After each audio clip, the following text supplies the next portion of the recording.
Olá, boa noite a todos e a todas, sejam bem-vindos ao canal Ícaro Silva Escritor, ao podcast filosófico aos sábados. A partir das 20 horas, fique ligado. E vamos ao segundo episódio desse papo. Hoje o tema é o que é filosofia. O primeiro episódio se tratava do surgimento da filosofia, né? Do mito ao surgimento da filosofia. Agora vamos falar sobre o que é filosofia. Vamos entrar em um contexto histórico, retratando um pouco, né, o pensamento filosófico grego. Pois bem, recapitulando alguns detalhes, né, do primeiro episódio, a gente falou sobre o mito. Que seria o mito? O mito seria narrativas, né, que eram usadas para contar as realidades que existiam. Então, usavam os heróis, os deuses, né, para contar as histórias que passassem algum tipo de valor para a sociedade, certo? E a mitologia, que vê o estudo do mito, mitologia, né, e a distinção de cosmologia com cosmogonia, né, a cosmologia e a cosmogonia, que um seria voltado para a fé e outro para o esclarecimento, que já seria o uso da razão, né? E hoje, o que é filosofia? Mas, se eu lhe pergunto, o que seria de fato filosofia, né? Então, é uma pergunta que todo filósofo acredito que faça, porque a filosofia ela parte de questões, das indagações que fazemos, né? Dos espantos, das cismas, né? Então, vamos dar início aqui ao nosso fichamento, às nossas anotações. Então, nos primórdios, a filosofia, né, todos os saberes eram contidos em uma só visão, por exemplo. Havia a astronomia, a matemática, a física e outras ciências. Porém, tudo isso aqui era filosofia, né? Conforme for passando o tempo, a gente vai falando um pouco sobre essa divisão e subdivisões do conhecimento, né? Então, o filósofo Merleau-Ponty, ele diz que a verdadeira filosofia é reaprender a ver o mundo, né? Então, já fazendo uma conexão com esse pensamento do filósofo, eu vou citar aqui uma frase que é assim, ó: o comum me é dado, de onde eu sempre inicio, pois para lá eu irei retornar de novo. O comum me é dado, de onde eu sempre inicio, pois para lá que eu irei retornar de novo. Essa frase aqui, ela está contida no livro Os Pensadores Originários, né, que é a coleção que eu tenho aqui, que é Anaximandro, Parmênides e Heráclito. Os pensadores originários, que seriam originários de original aos primórdios, os primeiros pensadores da Grécia, né? E além desses aqui, né, tem o Tales de Mileto, tem Pitágoras. Esses pensadores originários, eles estão retratados ali no período pré-socrático da filosofia.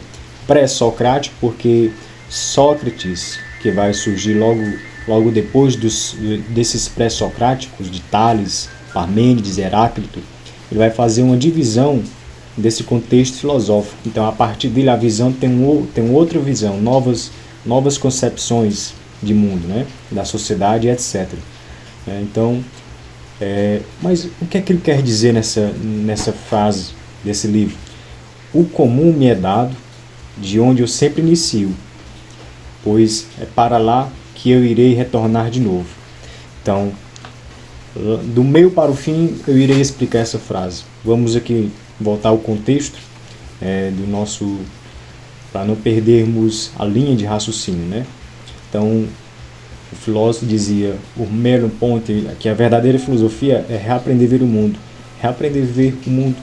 Aí você pergunta, então, se reaprender, né, dar uma outra visão de mundo diante daquela visão que a gente já tem.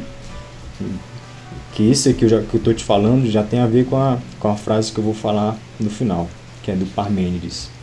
Então, os primeiros filósofos, né, do século século IV a.C., eles eram das colônias jônicas da Grécia.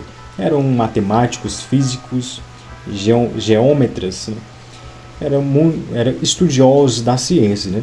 A gente não via assim a filosofia propriamente dita, esse conceito, né? Aristóteles, no livro A Política, logo no início do livro ele vai falar sobre o Tales de Mileto, que isso eu vou deixar essa curiosidade para vocês, ou futuramente, quando eu estiver já falando de Aristóteles, eu posso fazer a leitura desse trecho de Tales de Mileto, que falavam que os filósofos não eram tão inteligentes como diziam, né? Então Tales de Mileto resolveu plantar, né? Ele viu um terreno, fez os cálculos, né? Resolveu plantar, fazer a plantação de um certo legume, e aquilo frutificou. E as pessoas ficaram abismadas com aquilo, né? Porque achavam que aquele terreno não daria nada, não frutificaria. E Tales de Mileto, com o conhecimento filosófico, os cálculos, ele provou ao contrário. Então, isso é um trecho que está retratado no livro A Política de Aristóteles, né? Eu posso falar melhor quando eu estiver nesse período falando de Aristóteles, Platão, que é logo em seguida, né?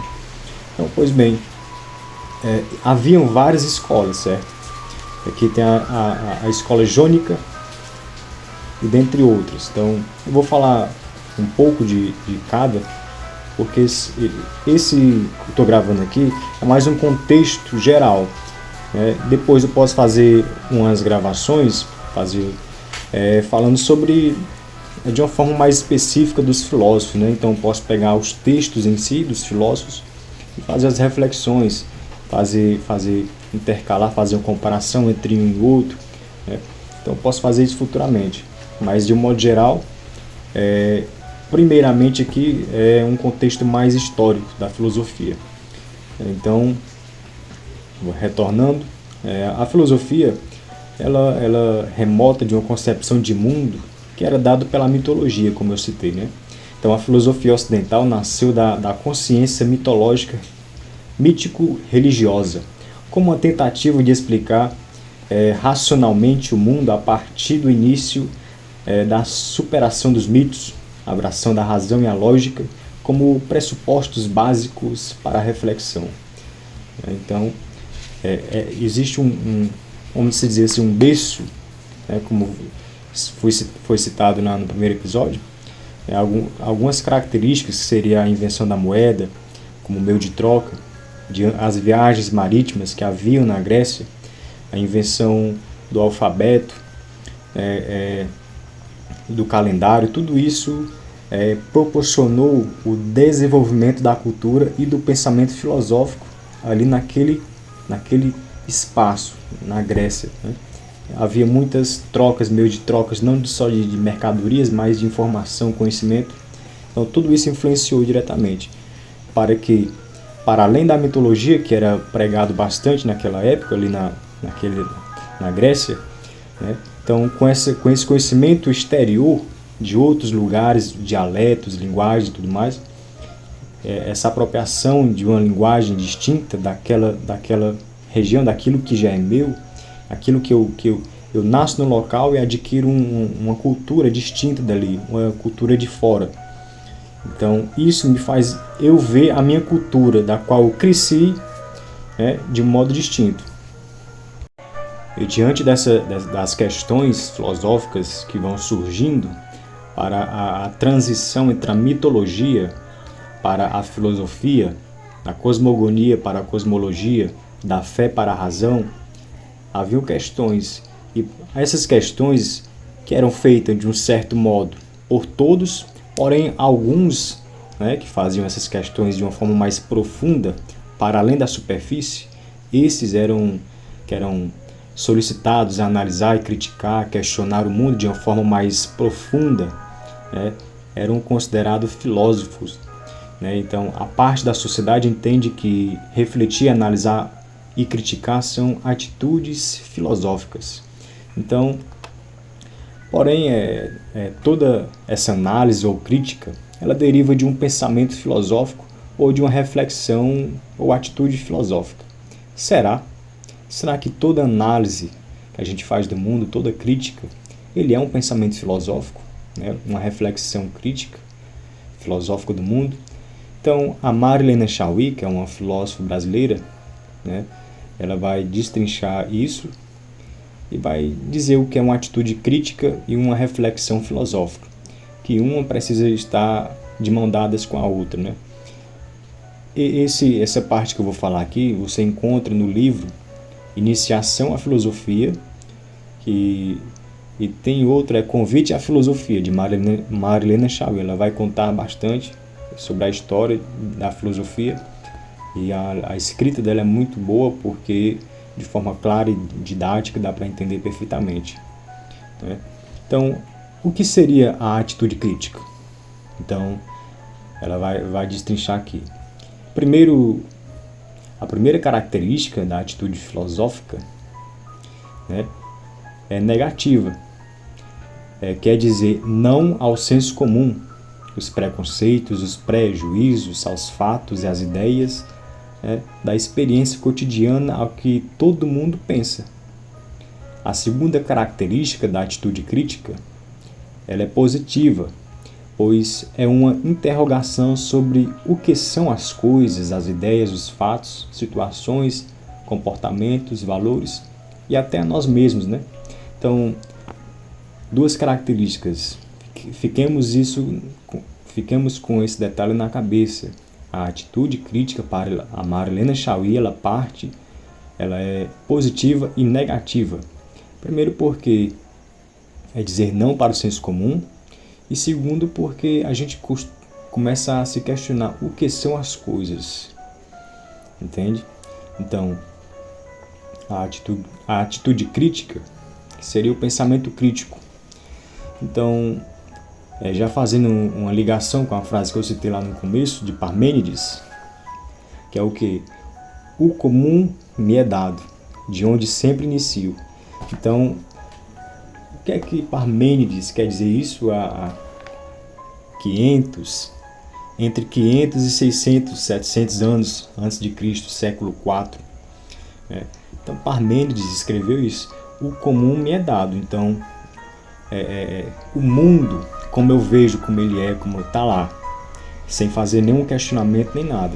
Então, aonde eu cresço? Então, eu cresço em um ambiente, certo? Então, esse mundo me é dado. Então, a partir do momento que eu faço as questões, as indagações do mundo, sobre aquele ambiente, sobre tudo aquilo, então eu começo a ter uma outra visão deste mundo. Então, o comum me é dado, que é a vida cotidiana: acordar, tomar o café e trabalhar, almoçar, sair do trabalho, voltar para casa e repetir isso todos os dias. Então, isso é comum para muitos. Às vezes não é normal. Há uma distinção entre comum e normal, né? É comum um ponto, porém não é normal outro. Por exemplo, eu cresci num ambiente comum, mas não é normal eu ficar escravo desse ambiente o restante da vida, quando o ambiente lhe ceda os olhos, né? De ver a vida como ela realmente é, as possibilidades que o mundo tem, né? Então, quando você começa a questionar, você percebe que esse comum não é tão comum assim, que esse normal não é tão normal assim, né? Então, você começa a se questionar, quando você questiona, você parte de uma coisa que é comum. A partir dos questionamentos, você vai se distanciando do que é comum, se aprofundando mais ainda nas raízes, para ver se aquilo que nos dizem é realmente verdade, né?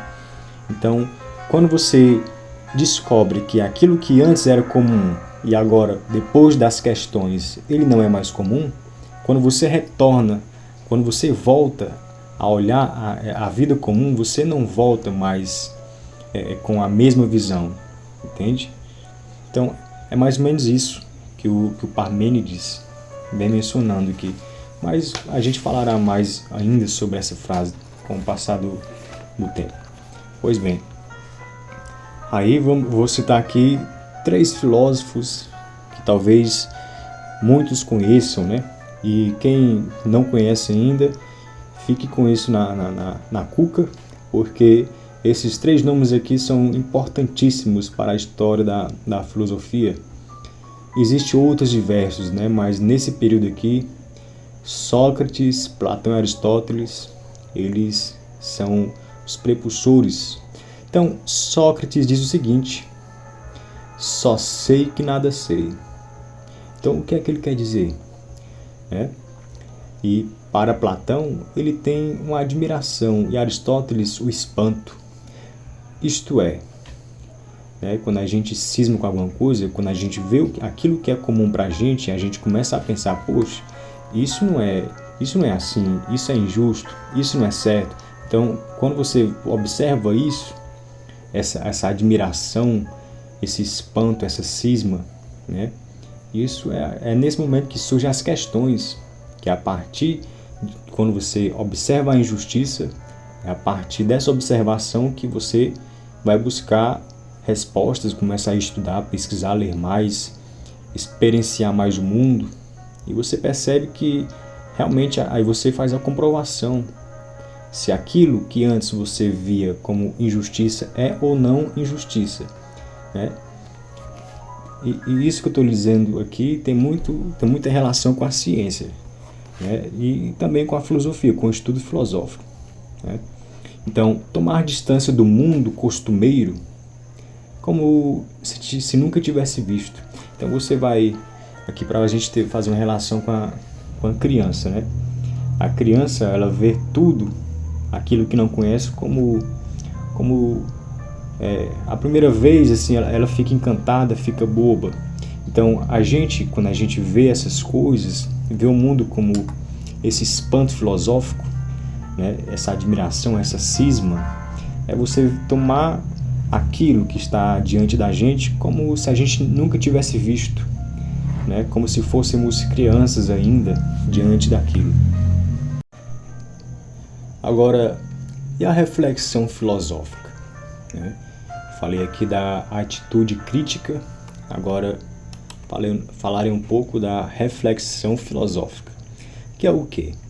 A reflexão filosófica é um movimento de voltar para si mesmo, ou um movimento de retorno a si mesmo, que é o quê?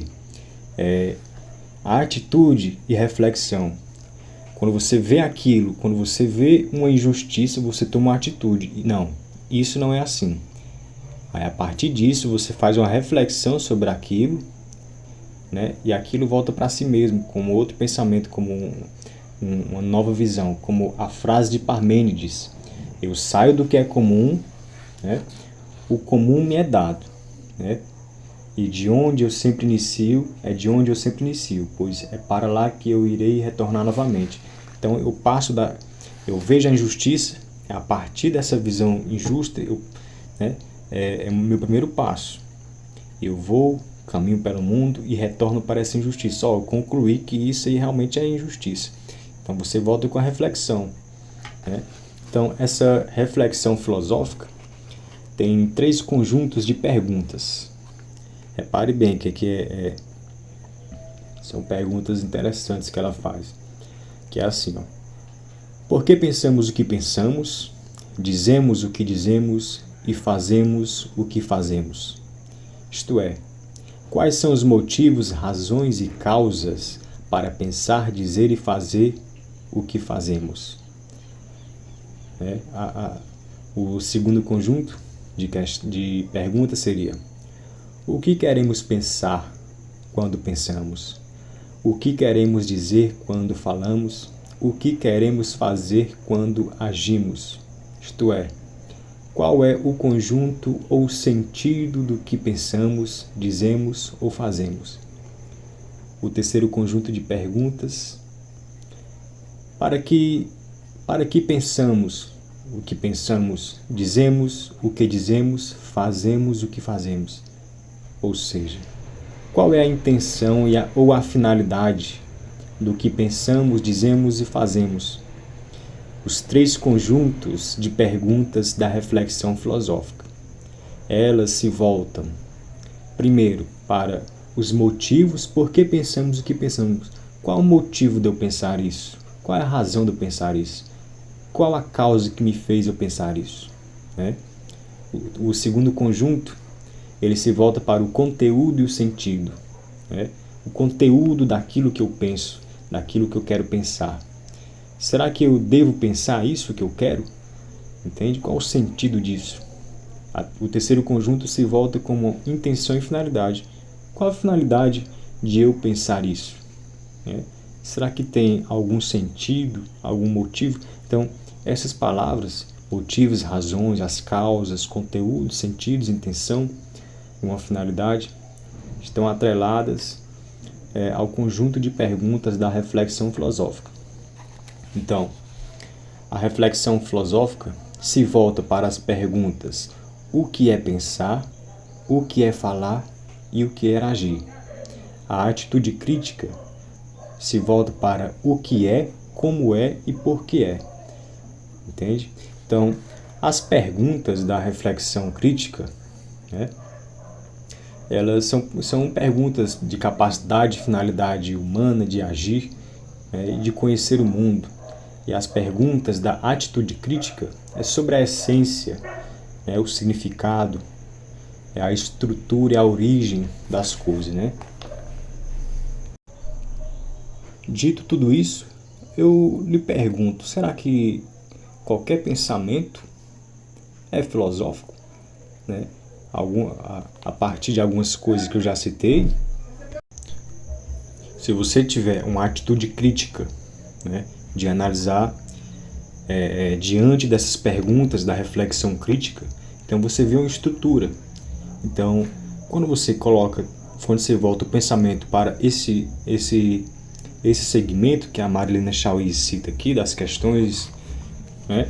Então você vê um pensamento sistemático. Então a filosofia é um pensamento sistemático relacionado a sistema, né?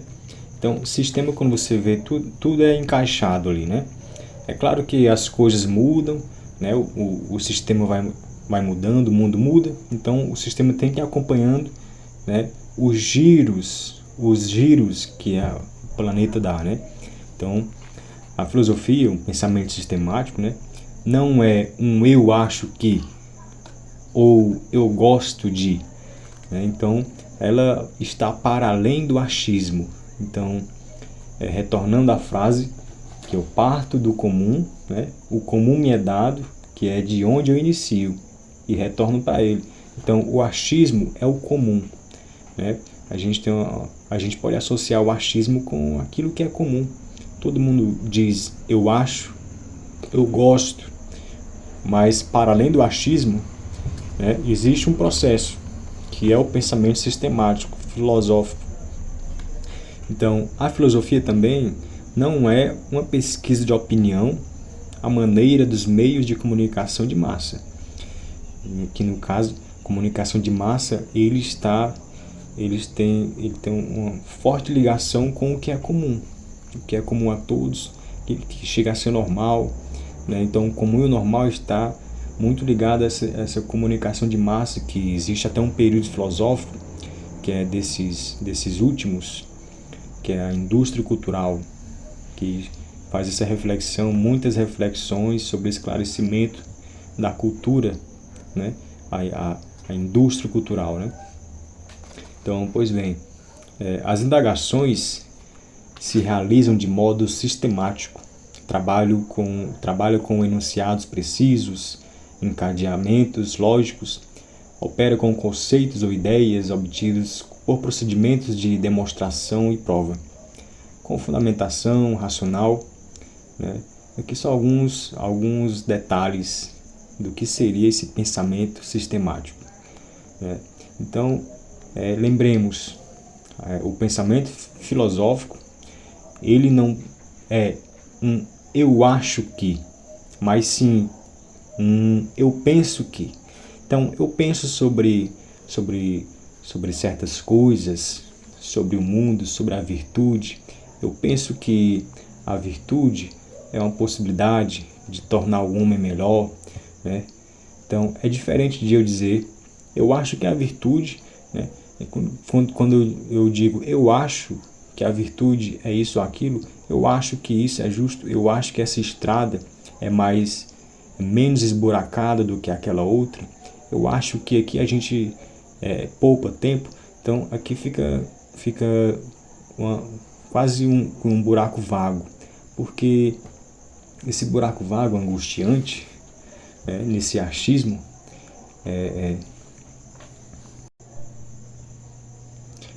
ser relacionado ao que é comum. Já quando a filosofia começa a fazer as suas questões, busca preencher esses buracos, entre aspas, né?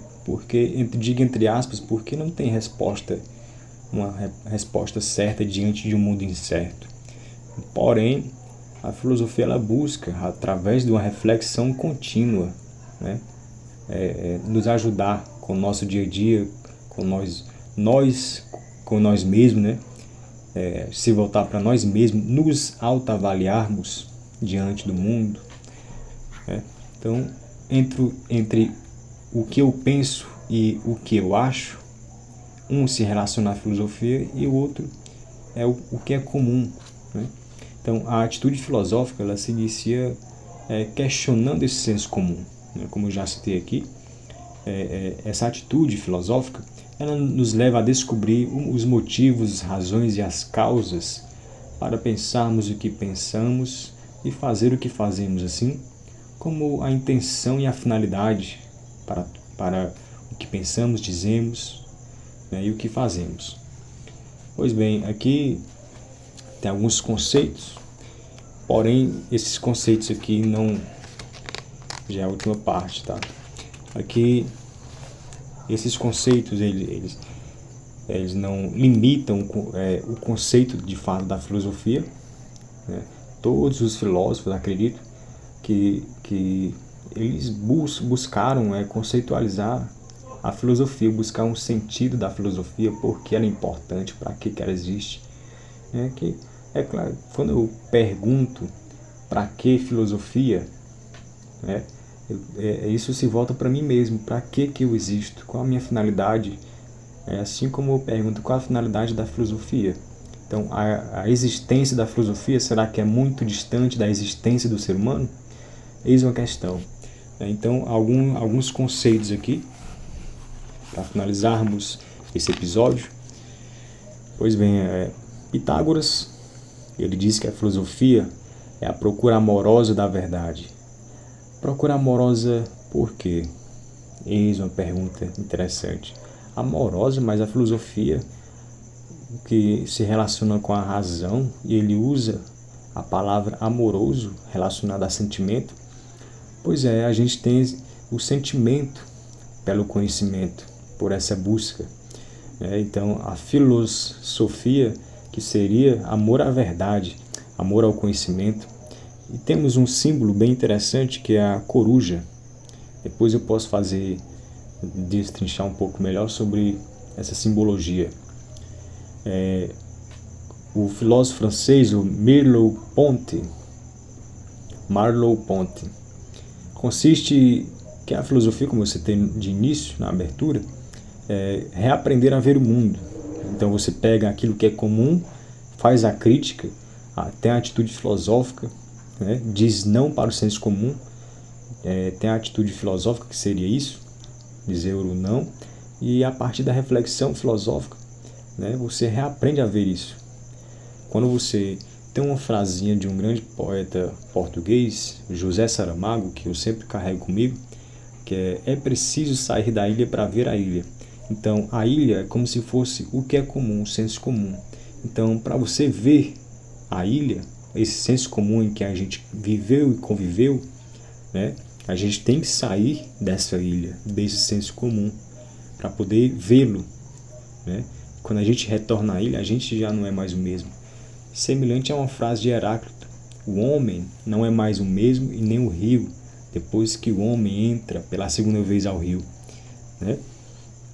Então, pois bem, continuando o conceito, para Kant, um grande filósofo, ele diz que a filosofia é o conhecimento que a razão adquire de si mesma, né, para saber o que pode conhecer e o que pode fazer. Né? tem como finalidade a felicidade. Então, a filosofia, né, ela vai conhecendo e esse conhecimento se volta para aquilo que está para o próprio pesquisador. O pesquisador ele vai conhecendo, e esse conhecimento serve para ele mesmo, né? E isso o faz feliz, porque ele traz um apaziguamento, uma tranquilidade, uma harmonia entre o seu mundo interior com o mundo exterior, que isso às vezes a gente chama de felicidade. Então, para Karl Marx, ele diz que a filosofia é a crítica da ideologia. Ideologia, logos, que na mitologia, né, onde tem logia é razão, né, uma lógica, lógica. Então, qual seria a lógica da ideia? Né? Então, ideia mais lógica, uma ideia lógica, ideologia. Então, ideologia, todos carregamos uma ideologia, seja para defender uma outra ideologia ou seja para acusá-la, né? Então, a filosofia é a crítica da ideologia. Aqui a gente pode falar, quando chegar na época de Karl Marx, a gente falar um pouco dele, né? E dentre outros, que é uma época bem interessante da Revolução Industrial. Pois bem, continuando, Dermeval Saviani, ele vai destrinchar, vai estruturar a filosofia em 3 pontos. Ele vai dizer que a filosofia é radical, ela é rigorosa e é de conjunto, né? Mas radical, filosofia radical, calma. Radical, o que ele quer dizer que a filosofia tem que ir nas raízes do problema, entende? Lá no fundamento. E ela é rigorosa porque tem que ser crítica, tem que ter um método. Então você tem que seguir um sistema para poder alcançar as raízes. E de conjunto porque o problema não pode ser examinado de modo parcial, mas de conjunto, relacionando-se com aspectos em questão com os demais aspectos, né? Então a filosofia para Saviani tem essas 3 divisões, né? Essa divisão em 3 pontos, na verdade. Radical, relacionada às raízes, ao fundamento. Rigorosa, relacionada à crítica, ao método. De conjunto, que tem que ser analisado de uma forma conjunta, relacionando um ponto com outro, né? Não olhar apenas um ponto da questão, mas vários pontos, para poder ter uma melhor visão daquilo que realmente queremos responder. E por fim, a Marilena Chauí, ela dá a sua concepção também. Ele vai dizer que a filosofia ela procura o conhecimento, é a procura do conhecimento racional, lógico, sistemático da realidade, né, do ser humano, da origem, as causas do mundo, né, das suas transformações, origens, das ações humanas e do próprio pensamento, né? Então, a filosofia ela faz uma reflexão sistemática da origem, de onde é que viemos, qual a causa, o que causou a gente estar aqui hoje, o que permitiu, né? Existe uma causa, né? Se hoje estou aqui, é porque aconteceu alguma coisa. Qual foi a causa dessa coisa acontecer para que a gente possa estar aqui hoje, para que eu pudesse estar aqui gravando esse podcast, né? Então, e do próprio pensamento, isto é, será que o que eu estou pensando é verdade? Será que não é ilusão? Né? Será que eu não estou sendo influenciado? Entende? Será que esse pensamento meu não está diretamente ligado ao que é comum, ao senso comum?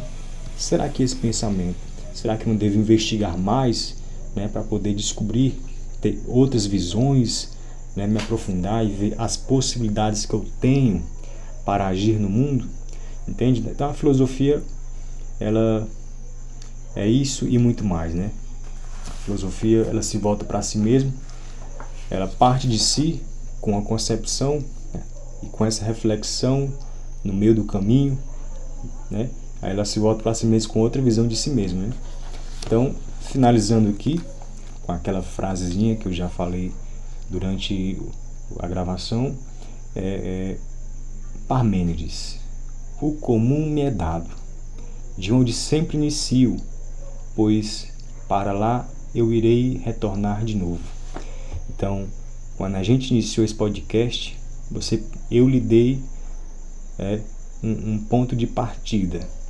E ao finalizar, depois que você escutar isso, você irá se sair do mundo e voltar para ele com outra visão. Eu espero que vocês tenham gostado desse podcast, né? Todos os sábados, a partir das 20 horas, vou estar gravando, fazendo essas gravações de filosofia, né? O próximo episódio se trata: para que filosofia? E realmente, para quê? Para que ela serve, né? Então, a gente vai estar recapitulando alguns detalhes, né, desse podcast no próximo, para a gente ter uma melhor noção do que a gente vai tratar no próximo episódio, né? Para que filosofia? Do surgimento à filosofia, o que é filosofia e para que filosofia, né? Um contexto histórico. Então, galera, quem gostou, se inscreva no canal aí, para ajudar o canal a desenvolver e alcançar mais pessoas, né, que queiram adquirir esse conhecimento de forma gratuita, né? O YouTube ele proporciona bastante isso para a gente. Eu também sou um aluno do YouTube, estudante, ajuda muito. Então, espero que também essas leituras, essas reflexões da qual eu passo para vocês, né, lhes ajude, né? Para quem vai fazer prova vestibular, alguma prova do tipo relacionada à filosofia. Também tem outros conteúdos aqui no canal também. Tem uma playlist sobre Montesquieu, a primeira parte do livro das leis, né? É um livro primordial da filosofia política, dentre eles, né? Então, tem declamações de alguns poemas de vários autores brasileiros, cearenses. Tem declamações também dos meus poemas da minha autoria, contido nos meus livros, né? Então, quem quiser se inscrever no canal, é gratuito. Também tem o meu Instagram, Ícaro Silva Escritor. Pode seguir também, que lá eu publico bastante. É o meu conteúdo, as minhas construções literárias, meus pensamentos, além de vídeos, posts, etc, né? Então, eu sou muito grato, obrigado por vocês que estarem assistindo isso, né? E o que eu tenho a lhe dizer é que leiam bastante, pois só o livro livra. Um grande abraço de Ícaro Silva para todos.